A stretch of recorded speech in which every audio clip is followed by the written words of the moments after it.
After the wealthy Carter family went bankrupt, Ryan Carter proposed to me with the cheapest ring imaginable. To save enough money for the wedding, I took on countless part-time jobs. But one day, while working in a mascot costume, I accidentally overheard his brother mocking him. "Ryan's gotten so hooked on pretending to be poor. Is he seriously thinking about marrying that girl? You're about to get engaged to the James family's heiress. Aren't you worried what'll happen when she finds out?" Ryan lit a cigarette, smiling lazily. "Someone like me, with my background? She's just a bit of fun. There's no way I'd actually marry her. Besides, I don't even have the guts to face Charlotte James." That's when I realized the Carter family was never really bankrupt, and Ryan was even preparing to get engaged to someone else. I rubbed my eyes, which were sore and red from crying, took the $5 million my parents gave me, and left Riverdale without looking back. But later, Ryan came to my house in the pouring rain, eyes swollen from crying. "Why did you leave? Weren't you the one who loved me the most?" The hallway door was half open and his voice came through loud and clear. I stood frozen in place in that bulky costume, stunned. Ryan, who was supposed to be living with me in a dingy rental apartment, was now here, in Riverdale's most luxurious Western restaurant. He wasn't wearing the cheap clothes I bought for him at street stalls anymore, but an expensive designer suit. He looked so familiar, and yet so unfamiliar. The matching rings I had carefully hidden in my pocket weren't even worth as much as his tie. His brother kept rambling on. "Even if you're not afraid of Charlotte throwing a fit, aren't you at least worried about that poor girl being heartbroken? Everyone in our circle knows Ryan's been stringing along some broke girl, even going so far as to live in a dump just to keep up the act."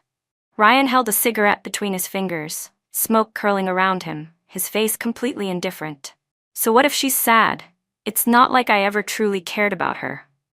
His words fell carelessly, like they meant nothing. It felt like someone had reached into my chest and crushed my heart. The pain was unbearable. Ryan's brother laughed. "Exactly. With someone like him, there's no way the Carter family would ever accept her. Your grandfather values pedigree above all." Through the haze of smoke, I looked at Ryan, silently begging for him to say something, to tell them I was different, that I was the one he truly wanted to marry. But Ryan only curled his lips into a half-smile and said nothing. I stood there, stunned. The wind whipped at me from every direction, tearing right through my chest. Suddenly, Ryan turned toward the entrance. Our eyes met, and in my panic, I nearly knocked over the cart of gift boxes. The manager scolded me, snapping me back to reality. A girl in a pink princess dress appeared beside me. "You really think you can work here with that kind of clumsiness? If you break something, do you think you can afford to pay for it?" Then she turned toward Ryan, her face brightening with a smile. "Ryan, what were you guys just talking about?" Ryan extinguished his cigarette with a quiet, his face emotionless. His brother stood up to greet her, his tone teasing. Well, our little birthday girl, Miss Charlotte James, has finally arrived." So this was Ryan Carter's fiancée, Charlotte James. I'd heard her name before. The eldest daughter of the James family in Riverdale. When she turned 18, her family gifted her the city's most prestigious shopping mall. The manager nudged me. "Miss James is here. Hurry up and deliver the gift." I pushed the cart into the private room. Inside the box was a crown I had once seen in a magazine, designed by a French jewelry master, a piece worth a fortune. It was a number I couldn't even fathom earning in my entire lifetime. Back then, I had joked with Ryan, "Think some rich guy would ever buy this just to make a girl smile?" Even though I laughed about it, deep down I did feel a little envious, a little dreamy. If someone gave me such a beautiful crown, I'd marry him on the spot. Ryan had tapped my nose and smiled. "All right then, I'll buy it for you someday." I had thought it was just a joke, but turns out, Ryan really did buy it. The only problem was that crown wasn't for me. The manager walked over to Charlotte James, holding a luxurious jewelry box. Inside was a diamond-encrusted crown. With a professional smile, he said, "Miss James, Ryan Carter bought this crown just for you. It's from your favorite jewelry designer. The diamonds are brilliant beyond words." The money I'd spent years saving for our wedding wasn't even enough to buy a corner of that crown. Ryan personally placed the crown on Charlotte's head, his expression full of tenderness. "It's beautiful," she murmured shyly, looking down and smiling. Instinctively, I touched the ring on my left ring finger, the one Ryan had given me when he proposed in our second year together. Back then, he had looked at me with that same gentle gaze. In our tiny rental apartment, he had knelt on one knee and slipped a cheap ring, bought from a street stall, onto my finger. The diamond was fake. Anyone could tell at a glance. All these years, I had worn that ring every single day, never taking it off. Its poor quality plating had already started to fade. I used to love that ring more than anything. But now, when I saw it compared to the real diamonds, it suddenly felt so cheap and worthless. Ryan came back later, dressed in a new outfit. He immediately noticed the mascot costume I had thrown in the corner, and his expression changed. He was too smart not to realize the disheveled server in the private room had been me. Under the flickering lights, his face remained unreadable. I looked into his familiar eyes, neither of us speaking for a long while. Finally, Ryan opened his mouth, his voice hoarse. "You saw everything?" My voice trembled with suppressed sobs. "Ryan, do you still want to marry me?" He reached out gently, brushing the tears from the corner of my eye with a tenderness that felt out of place. It reminded me of that first internship, when I came crying into his arms after being wronged. He'd wipe my tears just like this. But after a moment of silence, I heard that same familiar voice again. Only this time it was icy cold, cutting through me like a blade. "Lily," he said, "be realistic. With who I am, you're not a match." So that was it. I wasn't good enough. My stomach twisted in pain. I stared at him as if seeing him for the first time. Slowly, I took the ring off my finger and held it out to him. But Ryan didn't reach for it. The ring he had given me simply fell to the floor and broke in two. His fingers twitched, his dark eyes gave away nothing, yet he instinctively bent down to pick it up. I wiped my swollen eyes, trying to smile, but it came out uglier than crying. "It's fine," I said. "It was just a cheap ring from a street stall. If it's broken, then let it be broken."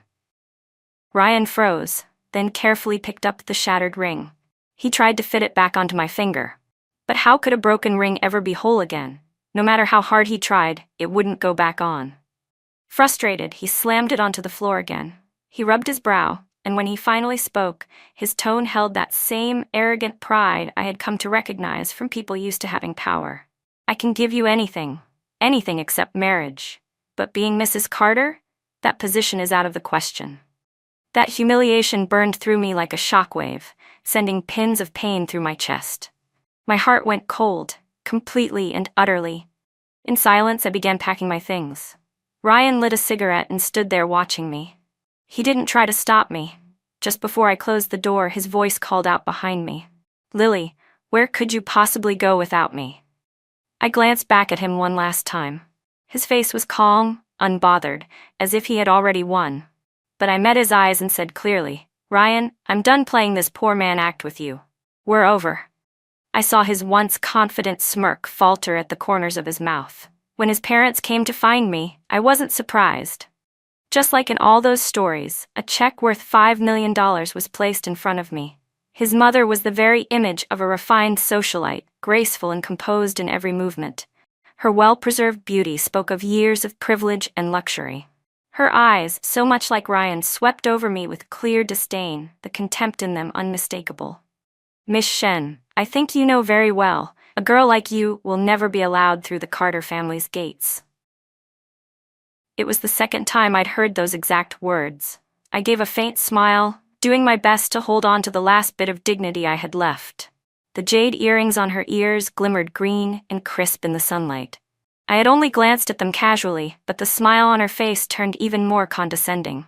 "Miss Shen, do you like these jade earrings?" I nodded slightly. She smiled wider. "Well, just so you know, Charlotte gave them to me. Even if you worked your whole life, you still wouldn't be able to afford a pair like these." I clutched the box in my hands awkwardly. Inside was the wedding ring I had planned to give to Ryan. "Could I trouble you to pass this along to Ryan?" I said. "The ring he gave me back then, I broke it. This one is to return the favor. Now we're even." She took the box without even glancing at it and tossed it straight into a nearby trash bin. Then she looked me dead in the eye. "There's no place in the Carter family for cheap things like this. I lowered my eyes and said nothing. She continued, "You were with Ryan for 3 years.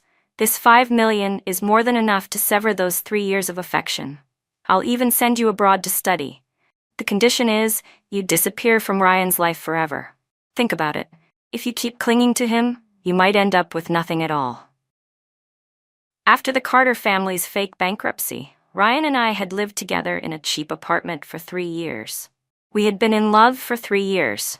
We'd even filled out the paperwork for the couple's shared residency. He had once held up a ring and proposed to me. I'd believed we'd make it to the end. But with one light, dismissive word, cling, she made me feel like the past 3 years had been one big joke. In their world, I had never been Ryan's girlfriend. I was just the shameful mistress he kept hidden in the shadows. I let out a bitter laugh, then signed the contract. I accepted the 5 million they offered. I wasn't some proud, pure-hearted heroine from a romance novel. I was realistic. I'd wasted 3 years of my life on Ryan. 5 million was fair compensation. As I stood to leave, her scrutinizing gaze swept over my face. "Now that you've taken the money, stop pestering Ryan. Don't embarrass yourself any further." I gave a polite, detached smile. "Don't worry. I know how to follow through once I take someone's money. From now on, Ryan Carter and I have nothing to do with each other." What I didn't expect was to run into Ryan the moment I stepped out of the cafe. His face was stormy and dark. "Lily Shen, is money really all you care about? They handed you 5 million to leave me, and you couldn't wait to snatch it up?" I had never seen that look in his eyes before, so cold, so ruthless. He grabbed my shoulders with both hands, his grip so tight I could barely breathe. "Let go," I said, keeping my voice even, trying to shove him away. But Ryan's strength was overwhelming. He forced my face toward him, his eyes dark with emotion he couldn't hide. "Answer me, Lily." I curled my lips into a mocking smile. "Ryan Carter, you're getting engaged. What identity do I have left to stay by your side? You want me to be the mistress you keep hidden away?" For once, Ryan actually looked stunned. Then he stared at me with a gaze that felt utterly foreign. "Why not?" he said. "Lily, you should know someone like you could never marry into the Carter family, but whatever you want, I can give it to you. Everything I have." His words were absurd, laughable. I looked straight into the eyes I used to know better than anyone and spoke clearly. "Ryan, I don't care about being Mrs. Carter, and I don't want you either." Ryan, the golden boy always surrounded by admiration, had never been humiliated like this. His lips pressed into a tight line. There was rage simmering on his face, barely restrained. I thought for a moment he might explode. But he didn't. He just stared at me, trying to find even the smallest hint of hesitation in my expression. There was none. "I'll say it again," I reminded him. "We're over. Whatever was between us, it ended a long time ago." Suddenly, Ryan let out a cold, twisted laugh. He grabbed my chin roughly and kissed me. Hard, cruel, possessive. "What if I refuse to let go?" he whispered. I never expected Ryan to be so forceful. Panicking, I bit him. The metallic taste of blood quickly filled my mouth, but Ryan didn't back off in the slightest. His kiss grew harsher, more desperate. Just when I thought I couldn't breathe anymore, he finally let go. He wiped the blood from the corner of his lips, then gave me a chilling smile. "Lily, I might not marry you, but if you want to leave me, it'll be over my dead body." He locked me away in a villa in the southern part of the city. It was like he'd made up his mind to torment me. A golden chain was fastened tightly around my ankle. The key was in Ryan's possession. He twirled it carelessly between his fingers, his lips curled in a cold, amused smile, as he watched me struggle with all my strength to break the chain that wouldn't budge. "Lily," he said from across the room, "you told me you loved me, that you'd never leave me. Just give in a little, beg me, and I'll let you go." He stood there like some arrogant puppeteer, watching his captive squirm in vain, convinced of his control. I kept my head down, not even sparing him a glance. Frustrated, he turned cold. "Fine, then stay here and think about it." The lights in the basement went out completely. I was swallowed by total darkness. Curled in a corner, my body trembled uncontrollably. When I was little, my stepmother used to lock me in dark storage rooms. Whenever she was in a bad mood, she'd take it out on me. If I dared to resist, she'd shut me in until I was begging and sobbing in terror. Only then would she finally open the door like she was granting mercy. Ryan knew all of this. He knew better than anyone how afraid I was of the dark. But he still did it anyway. He was punishing me. For not giving in. For trying to leave. But I had made up my mind. I was leaving him. I didn't know how long I'd been trapped in that endless dark. When the door finally creaked open, I could hardly believe it. I looked up and saw someone I never expected, Charlotte. She strode in on heels, her face just as arrogant as always, though her eyes burned with rage as they locked onto me. "Lily Shen, what kind of spell did you put on Ryan?" she snapped. "Why is he willing to go against the entire Carter family just to keep you here?" I lowered my head and let out a bitter laugh. So in Charlotte's mind, Ryan was doing all of this out of love for me. How absurd. Charlotte crouched in front of me, her face twisted with jealousy. "You have no idea how much I love him. So why? Why is it you he loves the most?" The hatred in her eyes was overwhelming. But I just looked at her calmly. Is that what she called love? Charlotte faltered, thrown by my silence. Then her voice turned sharp again. "Ryan's mother told me the agreement still stands. I'm gonna take you out of here, but the condition is, you leave the country and never return. If you show up in front of him again, I have 100 ways to make you disappear." With that, she left. The basement fell back into darkness. When the door opened again, I didn't even lift my head. After being trapped for so long, my thoughts had grown hazy. I could vaguely hear someone whispering near my ear. Warm fingers traced lightly across my face, gentle and reverent, as if I were some priceless treasure. "Lily, isn't it better to just stay by my side? Why are you always trying to run away?" Ryan crouched down and pulled me into his arms, holding me tightly with an obsession that bordered on madness. I didn't resist. I let him hold me, but in my heart, I was already counting the days until I could escape. The day I ran was a thunderstorm. There had been an emergency at his company, something he had to personally handle. Just before leaving the villa, Ryan pressed a gentle kiss to my forehead. "Wait for me, Lily." Like a puppet on strings, I nodded obediently. As soon as his car disappeared down the driveway, his parents and Charlotte came in. Charlotte's gaze was like a dagger, seething with hatred barely held in check. Ryan's mother stood off to the side, her face cold and condescending as always. "Once you're abroad," she said, "don't come back. You couldn't afford the price of breaking this deal." I didn't answer. I simply turned and walked toward the car waiting at the gate. Just as I was about to get in, I heard the screech of tires. Ryan had come back. "Lily Shen, how dare you lie to me?" He lunged toward me like a madman, trying to grab me, but the bodyguards behind him pinned him down with brutal force. He struggled with everything he had, but there was no breaking free. Something slipped from his pocket and shattered on the ground.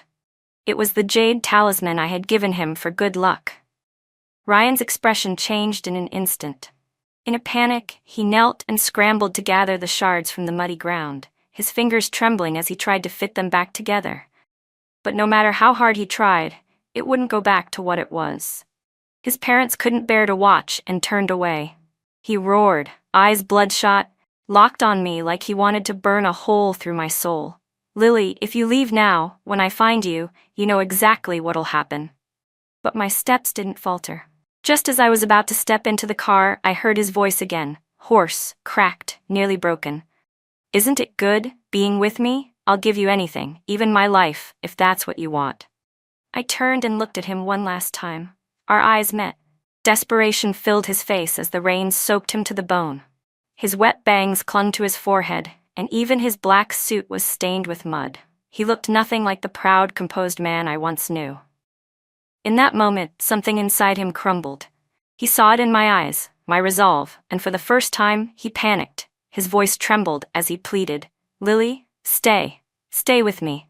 For a brief second I saw everything in his eyes, regret, sorrow, and apologies that had come far too late. But it was too late, I whispered, softly but clearly, the truth that sealed our fate. "There's no going back." Then I turned away from him, shut the door without a hint of hesitation, and left. The school I was accepted to was in London, the one I had dreamed of attending since college. A senior from my program, a year ahead of me, had gone there too. He told me with my grades, my admission was practically guaranteed. But the day before I submitted my application, Ryan showed up. He looked defeated, broken, and leaned silently on my shoulder without saying a word. I was worried sick, waiting as he finally choked out, "Lily. My family's gone bankrupt," I said, quietly and gently patted his shoulder. He looked up at me with the eyes of a stray dog, lost and begging for a place to belong. "Will you still stay with me?" he asked. I thought about the application form I hadn't submitted yet. I clenched my fists, hesitation blooming inside me for the first time. Ryan stared at me with those wounded eyes, like the world would collapse if I said no. I swallowed the lump in my throat and smiled. "Don't overthink it. No matter what happens, I'll stay with you." That application form never got turned in, but fate brought me here anyway. By chance, I ended up in the same lab as my old senior. We spent long days and nights buried in research. Slowly, I fell in love with the focus, the clarity that came with giving everything to science. Our advisor was a kind and perceptive man. One day he looked at me and said sincerely, "Lily, with your potential, if you hadn't lost those 3 years, you'd be so much further by now." My senior looked at me too, his gaze full of quiet regret. "Didn't you say you were planning to come here right after graduation?" "What changed?" I smiled, brushing past the past without a word. "It's not too late to start now," I said. After settling down in London, I got a call from one of Ryan's friends. He told me that after I left, Ryan lost his mind completely. No matter how hard Charlotte cried or begged, he still broke off the engagement. His parents couldn't stop him, no matter what they said. The James family was one of the most powerful in Riverdale. Ryan's decision to cancel the engagement offended them deeply. His grandfather, the head of the Carter family, was furious.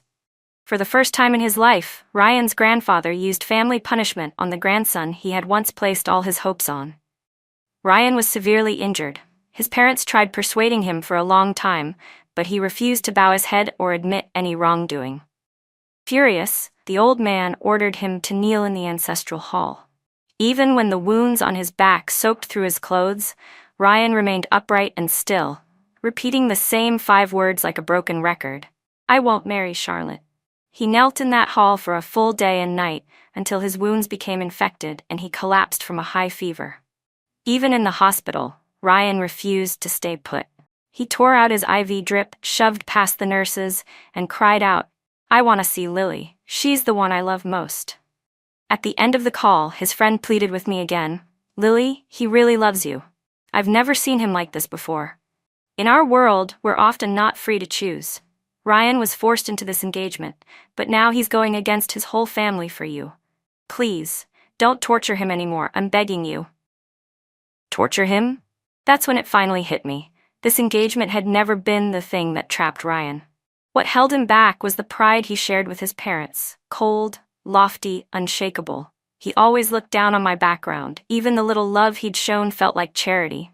And now, after losing it all, he wanted to act like he had loved me deeply all along. I replied calmly, "There's nothing between Ryan and me anymore. You've got the wrong person." Just as I finished speaking, I heard a rushed "Lily" from the other end of the line. But I didn't hesitate. I hung up.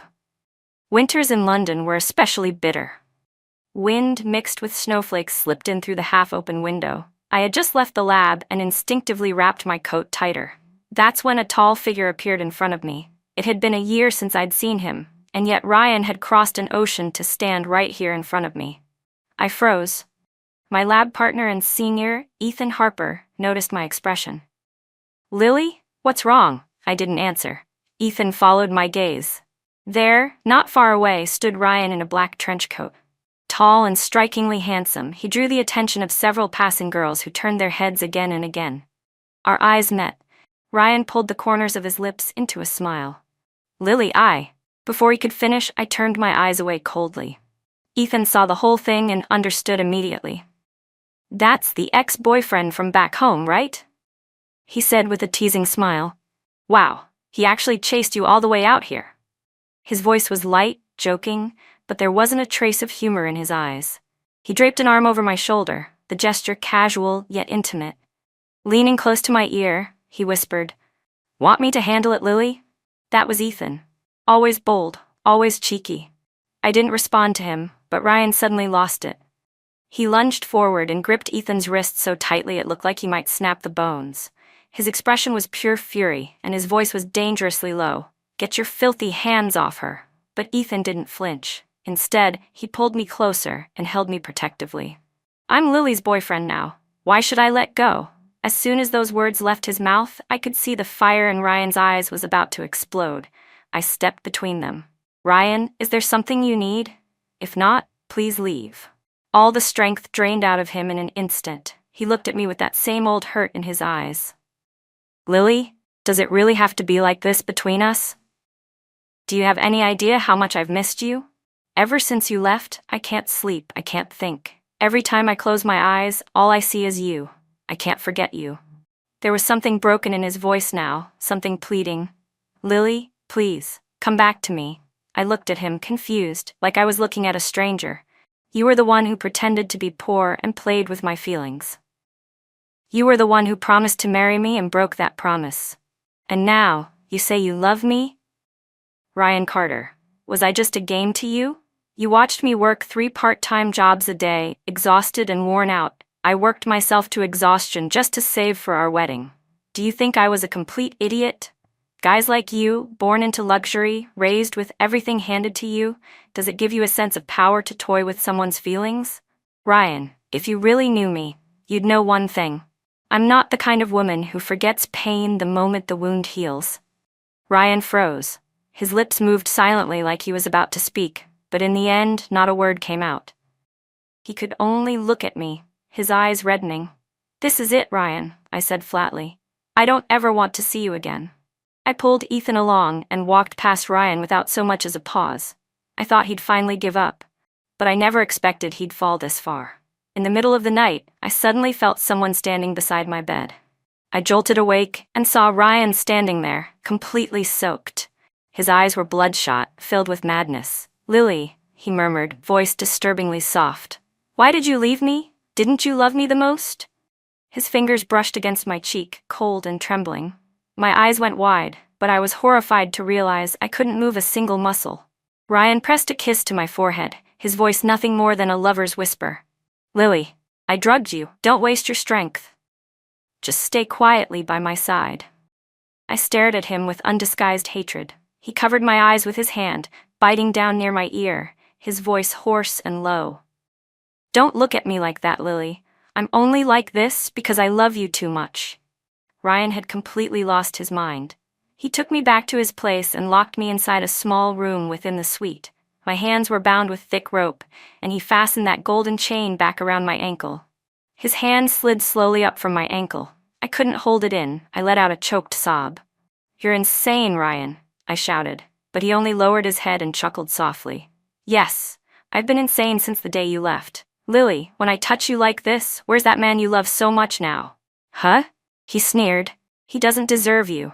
He's a coward. Psychopath." I spat, turning my head away, refusing to look at him, but Ryan forced my chin back toward him, making me meet his eyes. "Lily," he said, "I told you, I could give you anything except marriage, but once you were gone, I realized I was completely wrong. I've already broken off the engagement with Charlotte. I only want you. Why can't you just stay with me like I ask? Why is it okay for him to touch you, but not me?" In the next second, Ryan forced another kiss on me. I clenched my teeth tightly, resisting with everything I had. He bit down on my lip, whispering, "If you resist me again." But I bit him back, hard. He yelped and pulled away, clutching his lip, blood spilling through his fingers. He looked at me in stunned silence as I screamed, "You're insane, Ryan Carter, a complete lunatic. You don't deserve to touch me." Suddenly, I felt something wet drip onto my neck. I froze. Ryan stood there, eyes red, voice cracked and shaking. "Lily, I love you so much. Why won't you even turn back to look at me?"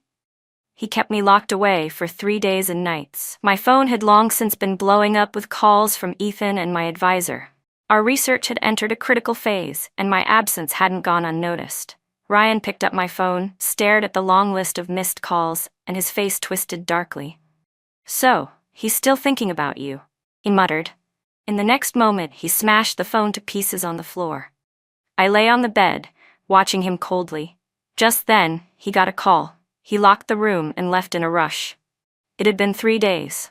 And now, finally, I had my chance. My wrists were raw and swollen from the ropes, but I didn't care about the pain. I began desperately searching for something, anything, that could help me cut myself free. But there was nothing in the room. Just when despair was about to crush me, the door was kicked open violently.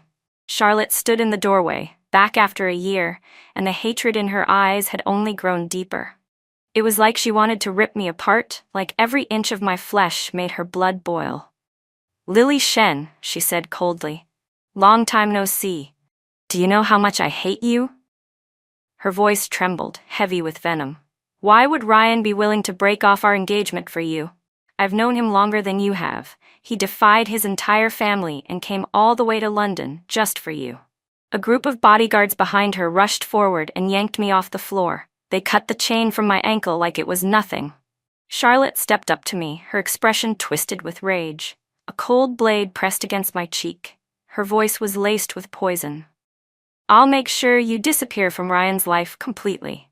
They took me to an abandoned warehouse. Charlotte raised a camera and snapped photo after photo of me in my most humiliated state. Her expression contorted as she stared through the lens. "The day Ryan and I get married," she said through gritted teeth, "that'll be the day you die." Then she picked up the phone. But instead of her usual voice, she imitated a little girl's tone, sweet and soft, disturbingly delicate. "Ryan, are you looking for Lily?" she cooed. "Too bad, you'll never find her. She's with me. And do you know what I want? The only thing I've ever wanted is you. Just give me our wedding, and I'll let her go." In the background, I could vaguely hear Ryan shouting, his voice sharp with panic and fury. So Charlotte was using me to force Ryan into marrying her. "You don't believe me?" she said. "Then listen to this." With a cruel smile, she dragged the blade across my cheek. The sudden, searing pain made me cry out. Blood spilled slowly down my face. I clutched my cheek, trembling, and looked up at her. "Charlotte, you come from a powerful family. You're smart, well-educated, and beautiful. Why ruin yourself for a man? For someone who doesn't love you? Why blame another woman for his betrayal? Is Ryan really worth this?" She glared at me, hatred blazing in her eyes. "You don't know how much I love him. You don't know anything." Then she slapped a piece of duct tape over my mouth. I stared at her with nothing but pity. On the other end of the line, Ryan completely lost it. "How dare you hurt her?" I heard him shout. Charlotte pulled the knife away, smiling like nothing had happened. "Ryan, you should have thought about this the day you called off our engagement. There's nothing I wouldn't do. Give me the wedding I deserve. Let me become your wife, and I'll let Lily go. Otherwise, I promise you'll find her waterlogged, rotting corpse before you ever see her alive again." Ryan's voice trembled. In the end, he said, "Okay, I'll do it." He agreed to Charlotte's demands. The wedding was hastily arranged. They chose a church for the location. That day, my 4th day in captivity, a massive screen was set up in front of me, broadcasting their wedding live. The Carters and the James family were all there. Charlotte walked down the aisle on her father's arm. Her makeup was flawless, her white wedding dress perfect. She looked pure and beautiful. She turned her head with a beaming smile. "Ryan, I'm finally going to marry you." Ryan's face was blank, cold as stone. He didn't look at her like a groom looks at his bride. He looked at her like she was a stranger. Then suddenly, he smiled. But it wasn't warmth, it was chilling. "This is what you wanted, right?" he said, voice sharp. "You did everything you could just to marry me." Charlotte's smile began to fade from her face. Then, everything changed. Ryan drew a knife and pressed it to her neck. Gasps filled the room as wedding guests stared in disbelief. "You kidnapped Lily," he said, voice deadly calm. "You used her life to force this wedding. Isn't this what you wanted? But I won't give you what you want." Ryan gripped the knife and traced it along Charlotte's flawless face twice, slowly, savoring the fear in her wide, trembling eyes. "Scared now?" he said, his voice cold. "Did you think about whether Lily would be scared when you slashed her face?" Charlotte was terrified beyond belief. Her voice trembled. "Ryan?" But he didn't stop. He pressed the blade to her skin and cut into her delicate features, blood trickling down her cheeks. He laughed, manic and broken, watching her cry and scream, trying desperately to get away, but Ryan held her in a crushing embrace. "Tell me where Lily is," he roared. "Where is she?" Charlotte looked up, her face a ruined mess of blood and tears, a demon from hell. I won't tell you, Ryan. Lily was right. You're not worth it. I finally see how pathetic I've been. You were the one who promised to marry me when we were kids. You were also the one who abandoned me when we grew up. You chose her. So what about me? I waited 10 years. Do you know how many decades a woman has to wait? And in the end, all I got was news of our broken engagement. Ryan, someone like you doesn't deserve real love. Ryan's hand closed tightly around her neck, veins bulging from his forehead. But Charlotte just stared at him and laughed. You want to know where Lily is? She hissed. She's dead. That's right, Ryan Carter. She's dead. And she didn't even mention your name with her last breath. Before she could finish, the blade plunged into her throat. That moment, Ryan snapped. He didn't hesitate. He meant to kill her. I saw his parents panic and rush forward, but Ryan shoved them aside like they were nothing. He laughed bitterly. Mother, you always wanted to mold me into the perfect heir, didn't you? You never let me care about anything. I was 5 years old when I found a kitten. It was so tiny, I wanted to keep it, but you insisted on getting rid of it. When I refused, you had someone kill it. It died in my arms, its eyes staring up at me. For 20 years, I never forgot that look. You and Father married for business. There was never love, he kept countless mistresses, and you never cared. But I'm not like you, I'm a living person. I did what you wanted. I agreed to the engagement with the James family. I obeyed. But why? Why did you have to take Lily away from me? So what if she didn't have the right background? Why couldn't she stay by my side? Just like all of Dad's women, hidden away? His parents stared at him, speechless and terrified. Ryan dropped to his knees, sobbing uncontrollably. From the other side of the screen, I watched everything. Ryan had completely lost his mind. But Charlotte had lied. I wasn't dead. And she had no intention of letting me go. The remaining bodyguards tied me up and shoved me into a burlap sack, sealing it tight. They even tied heavy stones to it. I overheard them discussing how to dump me into the river. Then, suddenly, the warehouse door was kicked open. Gunshots rang out. The guards dropped one by one. The police had found me. I heard a familiar voice calling my name, Lily. They pulled me from the sack. The first person I saw was Ethan. He grabbed me, holding me tightly as if I might slip away again, eyes glassy with tears. I'm sorry I was late, he whispered. With what little strength I had left, I gripped his hand. Thank you for coming. Then everything went dark. When I woke up again, I was in a hospital. I opened my eyes to a blurry view of Ethan leaning over me. My face had already been bandaged, the wound covered. Sunlight streamed into the room, lighting up Ethan's golden hair. It shimmered under the morning light. Without thinking, I reached up to touch it, but someone gently grabbed my hand. Lily, you're finally awake. Ethan had woken up at some point. His amber eyes stared into mine. I quickly looked away and coughed, trying to hide my embarrassment, but he didn't let go of my hand. He kept holding it as he began to chatter, telling me everything that had happened while I was unconscious. Ryan had cut through Charlotte's vocal cords. She could no longer speak properly. The Carter and James families turned against each other completely. A journalist had secretly snuck into the wedding that day and captured everything on camera. The incident went viral both in the country and overseas. Not even the Carter family's immense power could protect Ryan this time. Charlotte's fate was just as tragic. She was charged with attempted murder. As expected, she would spend the prime years of her life behind bars. Ethan paused for a moment before saying, Ryan wanted to see you before he was taken to prison. Do you want to go? In the end, I went. Separated by the cold iron bars of the prison, I looked at a pale and worn-down Ryan. He seemed like someone from a past life. He was gently caressing a ring on his finger, the one I had once returned, the same ring his mother had thrown in the trash. Looking at me, he asked cautiously, Lily, do you still love me?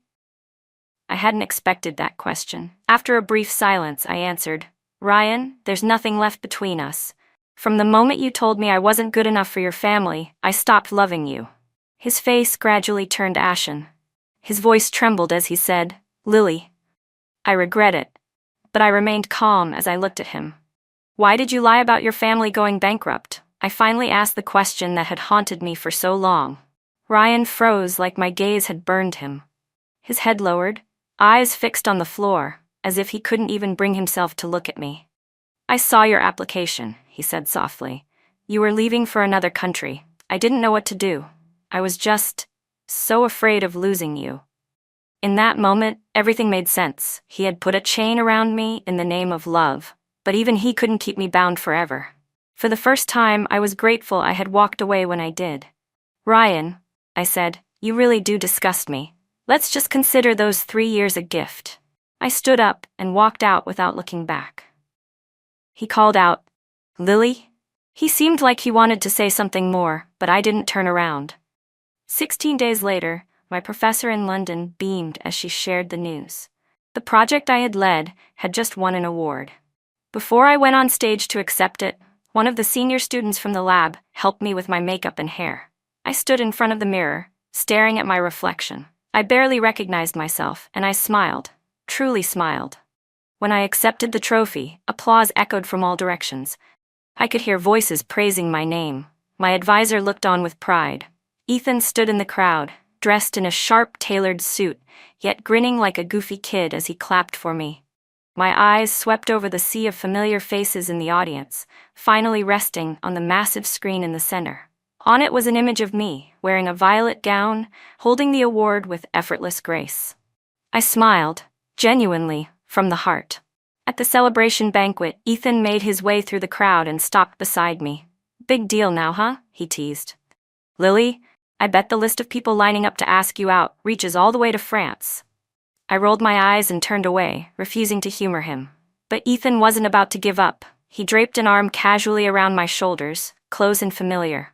How about tomorrow? He asked. You free? Want to grab a drink?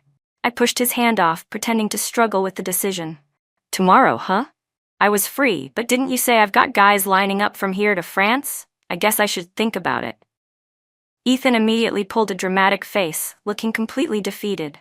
I turned and walked away with a smirk. He chased after me, grumbling the whole way. Lily, hey, wait up! Don't walk so fast. Oh, come on, my little goddess, I'm sorry, okay?